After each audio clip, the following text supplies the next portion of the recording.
Praise the Lord. सभी विश्वासी भाई बहनों को प्रभु यीशु मसीह में मेरा प्यार भरा नमस्कार। बाइबल शिक्षा चैनल पर आप सभी का स्वागत है। आज मैं आपके लिए बाइबल की पुस्तक से मत्ती अध्याय 9 का 14 से 17 वचन उपवास का प्रश्न लेकर आई हूँ।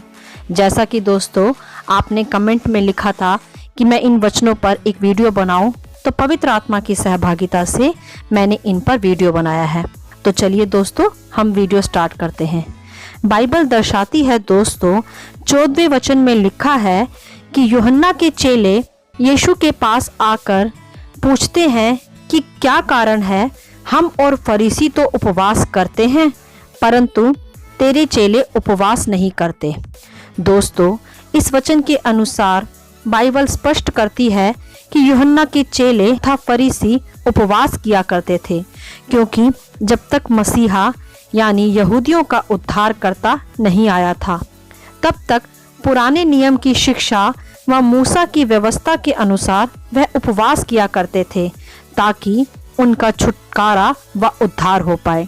जब यीशु उनके बीच आया तब भी वह उसे जब तक पहचान नहीं पाए थे। आगे 15वें वचन में हम देखते हैं कि यीशु ने उन्हें कहा कि क्या बाराती जब तक दूल्हा उनके साथ है शोक कर सकते हैं, परंतु वह दिन आएगा जब दूल्हा उनसे अलग किया जाएगा, उस समय वह उपवास करेंगे। यहाँ इस वचन में प्रभु यीशु उन्हें समझा रहे थे कि जब बाराती दूल्हे के साथ रहते हैं तो वह भी आनंद करते हैं तथा उनका भी आदर किया जाता है दूल्हे के साथ साथ। तब बारातियों को अपने खाने पीने की कोई चिंता नहीं होती, क्योंकि वो तो दूल्हे के साथ मेहमान नवाजी करवाते हैं। बिल्कुल इसी प्रकार दोस्तों यीशु मसीह खुद को दूल्हा व चेलों को बाराती बता रहे हैं और कह रहे हैं कि जब तक मैं इनके साथ हूँ इन्हें चिंता या उपवास की कोई आवश्यकता नहीं। जब मैं इनसे अलग हो जाऊंगा, अर्थात यहाँ यीशु मसीह अपने क्रूसिफाइड होने की बात कह रहे थे, तब उनके लिए शोक का समय होगा, तब वह उपवास करेंगे। मतलब दोस्तों जब तक यीशु अपने चेलों के साथ साथ थे तब तक उनके चेले जैसा यीशु कहते थे वैसा ही करते थे। उन्हें किसी भी बात की कोई चिंता नहीं थी, क्योंकि दोस्तों यीशु को दूल्हा करके तथा कलीसिया को दुल्हन करके स्पष्ट करती है बाइबल। और उस समय उनके साथ साथ चलने वाले उनके चेले बाराती के रूप में इस वचन में दर्शाए जाते हैं। तो दोस्तों इस वचन के अनुसार यीशु मसीह समझा रहे हैं कि मेरे जाने के बाद मेरे चेले उपवास करेंगे। तो दोस्तों हमें भी प्रभु की आज्ञा के अनुसार निरंतर उपवास व प्रार्थना में बने रहना चाहिए, जिससे हम शैतान की युक्तियों का सामना कर पाएं तथा अपने मनों पर व शरीर पर नियंत्रण कर पाएं, एक आनंदित व उत्साहित जीवन जी पाएं, जैसा चेले प्रभु के साथ साथ चलते चलते जीते थे। इसे अब प्रभु अपने से उनके अलग होने पर सिखा रहे थे कि वही जीवन तुम्हारा उपवास के साथ निरंतर बना रहेगा, तब भी संसार का हाकिम कभी तुम पर प्रबल ना हो पाएगा, जैसा बाराती दूल्हे के साथ आनंद करते हैं। दोस्तों आगे हम 16वें वचन में देखते हैं कि लिखा है कि कोरे कपड़े का पैबंद पुराने वस्त्र पर कोई नहीं लगाता, क्योंकि वह पैबंद उस वस्त्र से कुछ और खींच लेता है और वह अधिक फट जाता है। यहाँ यह वचन दर्शाता है दोस्तों कि जब हम संसार के चाल चलन में चल रहे होते हैं या संसारिक भोग विलास में अपना जीवन व्यतीत कर रहे होते हैं, तो यदि हमें प्रभु के वचनों को सुनाया जाए तो हम उसे स्वीकार नहीं कर पाते और उन्हें समझने में व मानने में हमें बहुत कठिनाई सहनी पड़ती है तथा हमारी पुरानी दशा पहले से भी बिगड़ जाती है, क्योंकि हम परमेश्वर के वचन को गहराई से अपने हृदय में स्थान नहीं देते, क्योंकि हमारा चाल चलन व विवेक शुद्ध नहीं हो पाता। हम संसार के हाकिम अर्थात शैतान की गुलामी में अपना जीवन व्यतीत कर रहे होते हैं।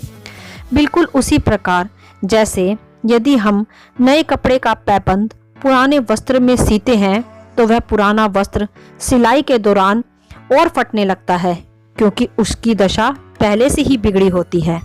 उसके लिए हमें नया वस्त्र ही लेना होगा। इसी प्रकार मसीह को व उसके वचनों को ग्रहण करने के लिए तथा उस पर चलने के लिए हमें भी अपने मनों को नया करना होगा। आगे हम 17वें वचन में देखते हैं कि लिखा है, और लोग नया दाखरस पुराने मशकों में नहीं भरते, क्योंकि ऐसा करने से मशकें फट जाती हैं और दाखरस बह जाता है और मशकें नष्ट हो जाती हैं, परंतु नया दाखरस नई मशकों में ही भरते हैं और वो दोनों बचे रहते हैं। हालेलुया।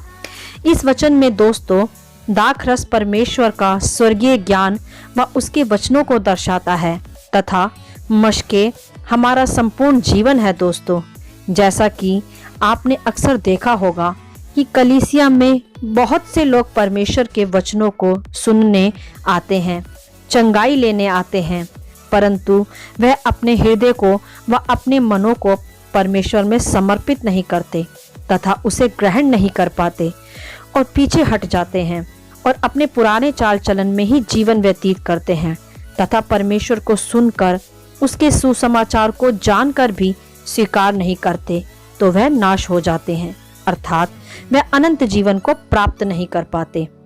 वह बैकस्लाइडर कहलाए जाते हैं।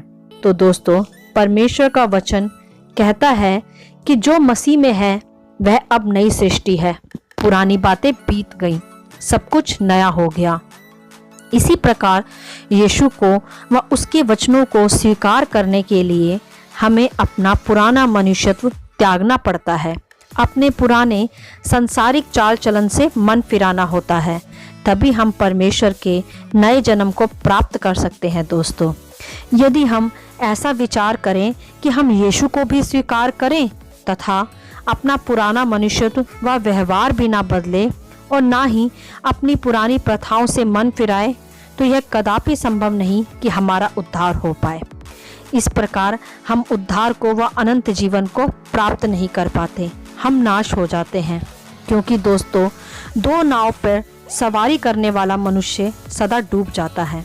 इसी प्रकार दोस्तों हमें भी परमेश्वर को जानने व उसकी आत्मा से भरने के लिए अपने मनों को नया करना होगा, तभी पवित्र आत्मा हमारे भीतर कार्य कर सकती है। बिल्कुल इसी प्रकार यदि नई दाखरस को पुरानी मशकों में डालो तो वह मशकें फट जाती हैं और दाखरस बह जाता है।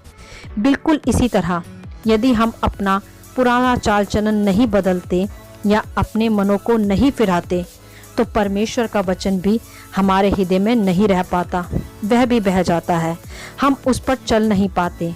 इसीलिए दोस्तों हमें अपना मन व हृदय नया करना होगा, जिससे हम में परमेश्वर का वचन स्थिर रह सके और हम उस पर स्थिरता से चल भी सकें।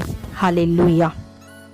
इस पूरे वचन का तात्पर्य यही है दोस्तों कि प्रभु हमें सिखाते हैं 16 और 17 वचन में कि मसीह की आत्मा को ग्रहण करने के लिए हमें अपने को नया करना होगा। अंधकार के स्थान पर पवित्र आत्मा अपना स्थान नहीं ले पाता। पहले हमें परमेश्वर के वचनों के प्रकाशनों को संपूर्ण हृदय से स्वीकार करना होगा, तभी हम मसीह में नया जीवन, नई सृष्टि बन सकते हैं। यदि हम परमेश्वर के वचनों को सुने परंतु अपने पुराने चाल चलन से मन ना फिराएं और पवित्र आत्मा की ना सुने, तो हमारा जीवन व्यर्थ नाश की ओर चला जाएगा तथा हम अनंत काल के जीवन में कभी प्रवेश नहीं कर पाएंगे।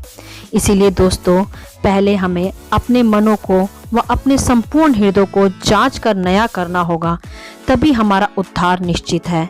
हमें कभी भी पवित्र आत्मा को शोकित नहीं करना चाहिए। संपूर्ण हृदय से अपने आप को परमेश्वर में समर्पित करना चाहिए। पुराने चाल चलन के साथ, पुराने मनुष्यत्व के साथ हम मसीह में उद्धार कदापि नहीं पा सकते। मसीह में उद्धार पाने के लिए हमें नया जन्म लेना होगा, परमेश्वर के वचनों को आत्मा से स्वीकार करना होगा तथा उस पर मनन भी करना होगा। हालेलुया। आशा करती हूँ यह वचन आप सभी को समझ में आए होंगे। परमेश्वर आपको अपनी पवित्र आत्मा की भरपूरी से सदा भरता रहे। आप इन्हें दूसरों के साथ भी बांट सकते हैं, क्योंकि हमारे प्रभु यीशु मसीह की यही इच्छा है। आमीन and God bless you all.